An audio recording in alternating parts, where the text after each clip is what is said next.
My name is Kriti Agarwal and I am a senior consultant with Ernst & Young.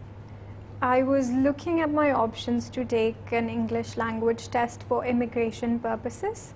I'm hoping to move to Canada on a permanent residence permit, which is why I needed to take an English language test. My overall band score was 9.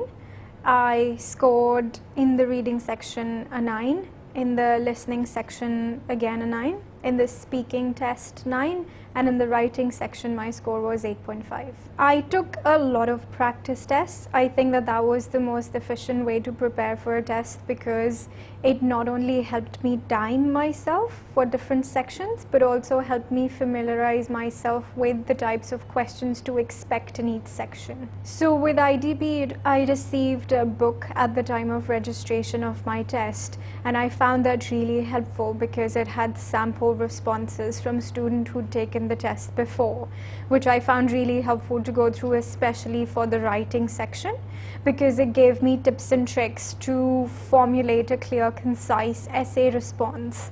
And in terms of reading section, I found it really helpful to look at the different types of questions that could be asked of me. With the listening section, I found the CD that was provided with the practice material really helpful.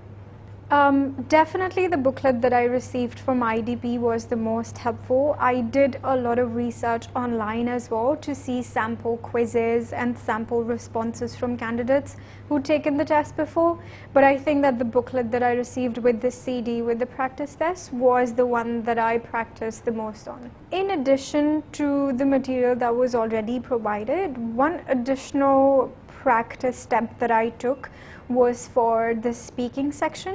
What I did was I would sit with my friend and go through the list of suggested questions that could be asked of me in a speaking test and formulate my response and ask for real-time feedback so I could improve how I was speaking, making sure that I wasn't going fast or too slow, making sure that my voice was properly modulated. I think the key thing to make sure that you do before your exam is to get a good night's rest. Make sure that you're well rested, that you've eaten properly. One key thing to remember is to make sure that you have all the documents that you need to take your test, which would be your ID, your passport, and make sure that you know where your test is and plan to travel accordingly, and make sure that you arrive at least 5 to 10 minutes before the start time of your registration before the test. For the reading section, like I mentioned earlier, I would recommend looking at a lot of practice tests, because what that helped me do is look at the types of questions to expect. What I would also do while doing the reading test is look at the questions first and then start reading the passage, because then it helped me think about the information in the way that the questions were framed. In the listening section as well, in the time that was given to go through the questions, I'd make sure that I'd highlight all the key information in the question and also make sure the type of information that was asked of me was correctly noted. And then during the listening, I'd pay extra attention to make sure that I wasn't capturing anything incorrectly. For the writing section, I wanted to make sure that whatever I was writing was concise and coherent. I tried my best not to be repetitive in my writing and to avoid any grammatical errors whatsoever. I have to say I'm very happy with the experience that I have with the IDP online IELTS test service. I registered in advance for the test and I received confirmation messages on my email and my phone, which was really convenient because I kept getting updates on when my test date was approaching so that I could prepare.